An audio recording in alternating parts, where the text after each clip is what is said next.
the other, ensure that there is that where we have both technical and soft skills. But then now here comes the question. Yes, we have all agreed we need the technical skills and we also need the soft skills.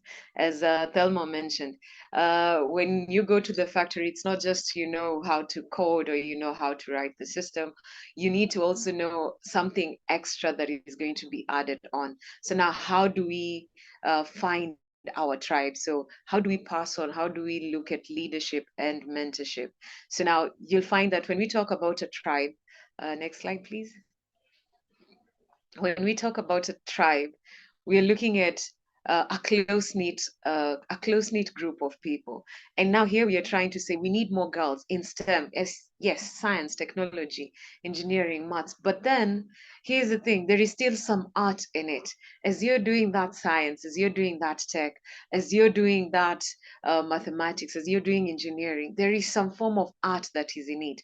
But in most importantly, there is reading, there is research, and now we're also including robotics. So now how do we, in one way or the other, bring about a tribe of girls that are able to encompass all this and be able to pass on the message and ensure that, yes, we have created those avenues. Our girls are having the technical skills, they're having the soft skills, they are now into these positions that we want them to hold.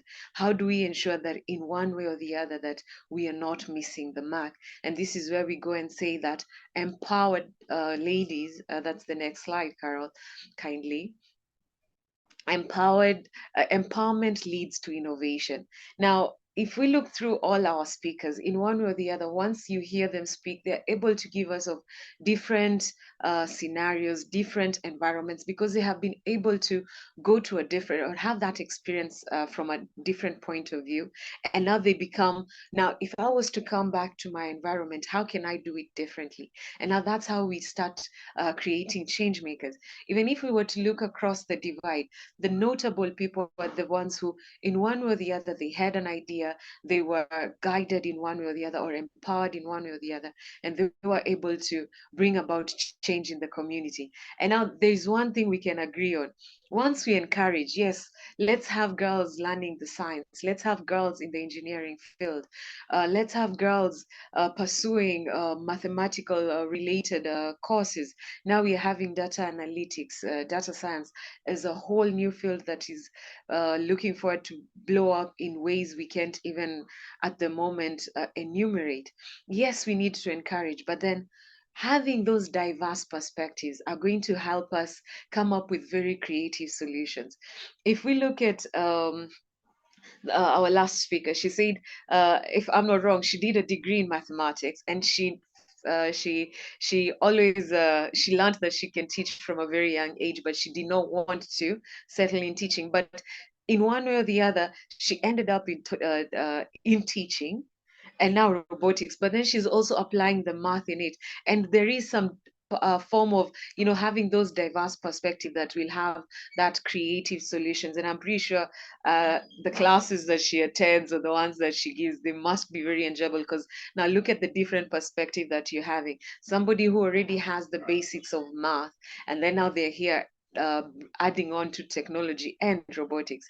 And now here we're looking at, if we're able to empower the girls today, I've seen we have Heritage Academy. Those are young girls who come tomorrow. They're the ones who are going to be telling us about the next big thing. We can all agree, especially when it comes to technology or any field, there must be a line of ladies that actually came up and developed something. The very first program for a computer was developed by a woman. So it goes to show you that if we are able to keep that line where we look and we are not only looking at the ones who are above us, we are also looking at how we can empower the ones who are coming up after us. It now becomes a very circular or a complete cycle. So now, one thing I wanted us to look at today is now, yes, we are there. We want to empower our next generation. We want to have more ladies coming in. How do we go about it? And now this is where we look at, you need to learn how to to grow your network. You need to learn how to, in one way or the other, establish your own network. Yes, I have the skills. I have the technical skills. I have the soft skills. Now we go and we look at how do I grow my network? What is my network? I know there is a very big saying, your network is your net worth. But then, how do you even start? And I know there are those ones who are in the different organizations. The very first start in terms of how do I start in this? Where do I even go to? Because we are talking about mentorship. Here you are, you have chartered a new course by yourself.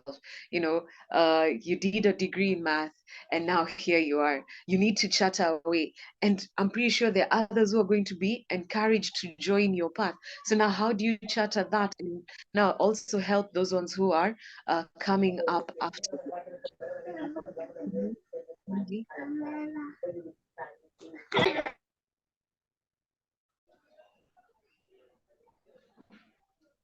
Next slide, please. So now we look at the very first thing you need to learn is how to network. Now, by the way in which you network, if you're still young, or even if you're still in practice, we will all agree that one, attending industry-related events and conferences, that is essential. You will go there as you're very new, you don't even know how to introduce yourself. But the more you learn how people introduce themselves, the more you learn about what they're doing, you're able to build that connection. You will go to share your idea, and somebody is going to be like, oh yes, can you tell me more? And there are those of us who, and now this is where I'd call upon the ladies who are there. If a girl or even a gentleman comes in and they're new, you put yourself in their shoes. You know, that very fast industrial event, you know, that was related to your field or you were asked to attend, and it was a new exciting world where you're looking to learn but you don't know where to start. You can remember that one person who was there and was able to make you feel at ease and welcome you. And now you even started having branches of ideas in terms of how to make your interest even more deepened and develop the passion. Now, as you do that, now you look at joining professional organization, you know, that provides access to, you know, valuable networking opportunities. Right now, I'm looking at, we have a very wide network in every, and this one we have to also uh, give credit. We look at from policy, from equity. There are places where they have been set aside in terms of programs that are geared towards ladies and girls. And now we have coding programs, we have soft skill programs, and you will see that there's so many initiatives that are geared towards girls. But now, once you have in one way or the other joined that, it is going to give you an avenue where you're able to look at professional organizations. Now, like I'll give here we are looking at organizations like Tonga Africa, we're looking at women in STEM initiatives. Now, these are organizations in one way or the other, they're going to be doing programs. So if you're young or even you're still growing in the profession, you look at what are some of these professional organizations that are doing so that you're able to even increase that networking opportunity. The other thing is utilizing online platforms. Now, I'm also in we need to be aware that the platforms now are not just LinkedIn. We are having social platforms where people are using that to apply for jobs. Like there was one where you are supposed to bring in a video, apply for the job, and now you'll find that those ones who will shy away from using platforms or online platforms just because maybe there is some lack of awareness or lack of knowledge. So now you look at utilizing the different platforms professionally. There is LinkedIn. Right now we have X, that was formerly Twitter. We have the different ones that are also mushrooming up, and then you also engage and you are part of a team. When you're in that network, when you go to that network, I'm pretty sure you'll find a project or a program that you can be part of. And now here you're going to even develop the skills that we have all agreed that we need. You know, there you're going to be in one way or the other able to exercise like the skills Anne mentioned about problem solving. These are soft skills, and then apply them with the technical skills. Now, after networking, we go to number two. which is now how you build the relationships. Now, in one way or the other, you are interested in something, you need to do some research. Now, this is where when you're doing research, let's say you want to venture into data analytics, what is happening there? Because there's so many other branches. You want to venture into robotics. Right now we have AI, and AI is coming in different forms. So now this is where you start researching. As you're looking at those professional bodies, you're joining those professional bodies. I'm pretty sure there's going to be one person who's going to stand out. And now this is where you start researching so that you can look at different mentors. Now, so that in one way or the other, you're able to, by the time you're reaching out, you don't reach out to somebody who your interest is in one. Then the other Uh, thing is that once you have reached out, let's have you respecting your mentor's time. If you have communicated that we are going to meet at this time, and they have set their time aside for you, it's your opportunity to learn. Right now, as an educator, we are appreciating that learning is individualized. And now, if you're a mentor the other way around, you have identified a young girl or a young group of girls who you'd like to mentor. You respect their time. You now don't turn into a drill sergeant and tell them it has to be this time and this time. No, it has to be a conversation where there is mutual respect. And then now there has to be that mutual exchange of knowledge. Now, in as much as we're encouraging our girls, we want them to, join in, we need to also look at once they come into a field where we're in, are we having that mutual exchange? Or I learned it the hard way, so you also have to learn it the hard way. You see, now that will be counterproductive, because we are saying we encourage them, but when they come, we are not correcting them, we are not accepting correction, because learning is a two-edged sword. It cuts across. You learn every day. And then now be active, both as a mentee, as a mentor. Be active and genuine. There was a quote, I'm not so I don't remember the speaker who said it, but it mentioned something to do with leadership having to have that honest self look. Now, if you have that and you're able to, be honest that yes, this is how we tried it the first time, but then now I think this other way is the best way, and now you're developing the teamwork skills. You're trying to employ all the skills that you've learned, plus the technical skills that you have been taught or you have ingrained. And then now again, being women, uh, there was that we all agree that we are in one way or the other, the mother instinct gives us that opportunity to be able to read and to know how to teach or how to be able to deliver what it is we're delivering. So now once you network, you build your relationships. Now we go to the third one: build your network. I've had a mentor, and also your mentor. As we are working in the project, let's say we are working with Carol, I should have that open and honest conversation where I tell Carol, Carol, this is what I'm looking at doing. Kindly give me your thoughts and what it is we can improve on it. And now, if there is that mutual relationship or mutual respect, there should be that openness where you're looking at, I am able to seek advice, clarification, or how to better it, because in one way or the other, I might not be aware there is a way of doing it better until I ask for help. We always say that you never know there is good food out there until you stop eating your mother's food. It's a saying that is more or less of a joke, but it's there. When you have those different perspectives, you're able to, in one way or the other, improve, innovate, and bring about that cohesion and critical thinking, teamwork, all the soft skills that are required. Now, the other thing is that stay connected to your network.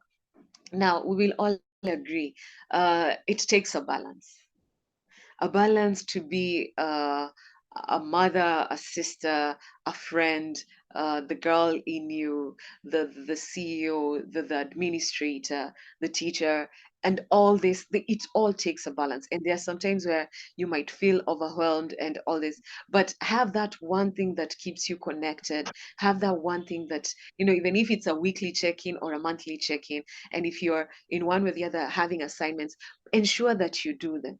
Otherwise, once you, it's kind of like having a shop. If you went to a shop and that's where you buy from, and then you go and you find they're closed the first time, the second time, the third time, the fourth time, you won't even go to that shop because they have already closed. So now, if you're not able to stay connected to your network, if you're not able to have that regular check-in with your mentee or with your mentor, you will find that now, in as much as you want to grow, in as much as you want to have this young people who you're mentoring come up with you, you're going to lose that connection. And then the other thing, as you're staying connected, let's have that communication. In one way or the other, it can be something you're thinking about. I can remember there's one project we were working on, and you'd find, if they got stuck in one place, they will come and say, I tried coding it this way, but it did not go. I tried changing I the variables in one way or the other, because in one way or the other, we have spoken about that project, they are aware of it, and this is even at a peer level. It doesn't have to be the mentor mentee. And that's why I'm looking at, where is your tribe? Who are the people who you're sharing with? And that's how we're looking at, how do you grow your tribe? And then now, once you have linked up with your tribe, ensure that you're utilizing the knowledge and the insights, those skills that you're gathering. You go to a conference, let's say there was a training that was, how to leverage such and such a skill, or there was a presentation in terms of future trends that are going to come in. There is one thing you're going to pick there, and now that is supposed to come, and you utilize it in one way or the other for your growth, and also for you to be able to empower the rest. So now, once you're doing that, remember, you're also developing a tribe, and you're looking at people who you share the same, you're sharing the same views, the same objectives. The other thing now, once you have been able to leverage your network, we go to number 4, where now you're creating mutual success. As you're doing that peer review, as you're doing that mentor-mentee review, you will find out that there is an angle you had not looked at, but this mentor, because they're coming in with fresh eyes, or this mentee is coming in with fresh eyes, they're able to see a mistake. I know, for those ones who let me give the example of mathematics. There is a sum that can be, in one way or the other, be challenging. But because you have looked at it over and over and over and over again, you're not able to see the mistake. But when somebody else comes in and just looks at it, since they're away from the problem, they're able to see it. So now, if they come in and they correct you, you're able to have that mutual success. There is that, I am helping you, you're helping me, we are growing together. So now, it's not one person, just raising up the ranks, but we're looking at, how do we be able to grow all this? So now, that constant communication, that checking in, that sharing of ideas, that being able to help one another, we are able to ensure mutual success. And then now, all this can only be possible if we have effective communication and collaboration, that open and honest conversation. Yes, yesterday when I was trying this, I used this template, or I used this programming language. I got stuck here. It's kind of like how we share recipes for food. If they cook it, I'll give an example of here in Kenya. There are those ones who will cook chapati and put a bit of sugar, and there are those ones who will put a bit of salt. But then, until you have that variety, grow one another, support one another, and we are able to have that one way where we are ensuring we are mentoring, we are growing, and we are having more girls in the STEM, the STEAM, and the STREAM industries. And then now, once you have that creating, we go to number 5, where we look at professional growth. Now, you're there, you're a mentor. In one way or the other, we live in a world that is very dynamic.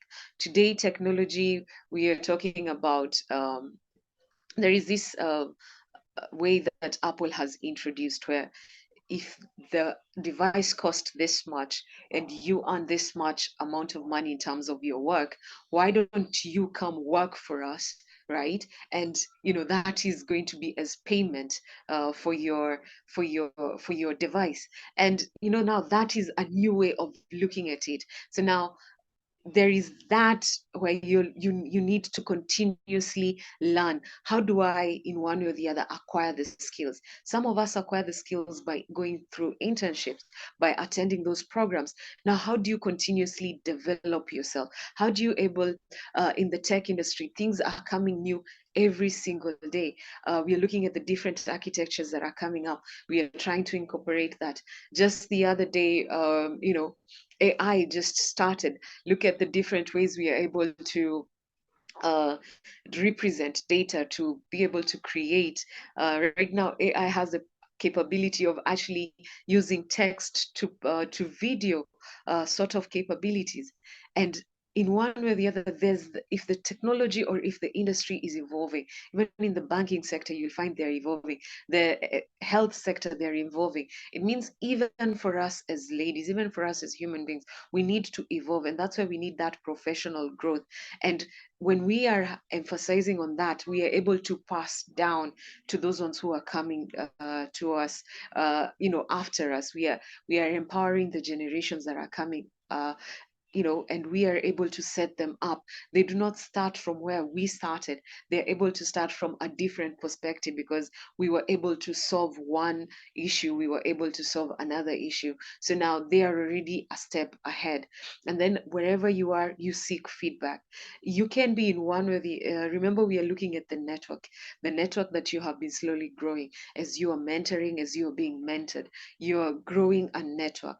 Now, look at getting feedback from peers, those people who are around you. You can be in one way or the other. One is dealing with innovation around software, another one is dealing around innovation when it comes to hardware. There's that one who's doing innovation when it comes to math. I love what Anne's Math Club they're doing. You see, that is one way of you know making learning individualized. And this one now comes in, there is a network. Right now we have learned, when it comes to after this, you're going to be exposed to other networks. How are you able to seek feedback from all those different perspectives that are there? And most importantly, whether you're new, whether you're old, you're practicing, you have to embrace the challenges that come in. But now don't look at them as challenges, but look at them as opportunities to help you grow professionally. You will learn how to, like we'll talk about how leadership has evolved. Right now, we need to look at the different forms of leadership. We have those ones where we are not now centered towards how effectively your technical skills are. We are looking at also personal skills. Look at the different positions that we have. When it comes to the CEO, they're going to have a very different outlook from the manager in, let's say, in production, but they're all leaders. How are we able to embrace the challenges and the opportunities that come in? Yes, you have the technical skills. You can talk the language when it comes to robotics and technology, or you can talk the language when it comes to the different mathematical computations that are there, or equations that are there. But are you able to embrace the opportunities to now look at it from a different perspective? That way you're able to grow and develop. Now, in finalizing, I'd like to thank all those. Oh, can you hear me? Sorry. Yes, we can hear you, Grace. Okay, so now as you're looking at all this, you're growing a tribe, you're growing a sort of surrounding where in one way or the other you are able to grow professionally. And I'd like to, even as we are looking at the day of girls in ICT, we're looking at empowering the leaders. But yes, let's have the girls in STEM and in STEAM. And thanks to all the organizations here, Tonga Africa, IDAS, ASA, Women in STEM initiative, all these programs. Yes, let's look at how we're going to empower the girls and empower ourselves as well. So that when we are looking at today, we are covering today. And now we have the young girls like the ones at Heritage that are here with us, taking up the mantle tomorrow. We don't give them the mantle when they are a few steps back, but we are here giving them the mantle when they are a few steps forward. I would like to close there and say thank you very much for the opportunity.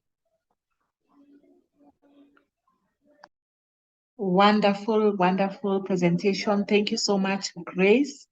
Thank you for your input. and how you have combined actually everything that was said by the other speakers. And wow. So have a wonderful evening and God bless you. Thank you.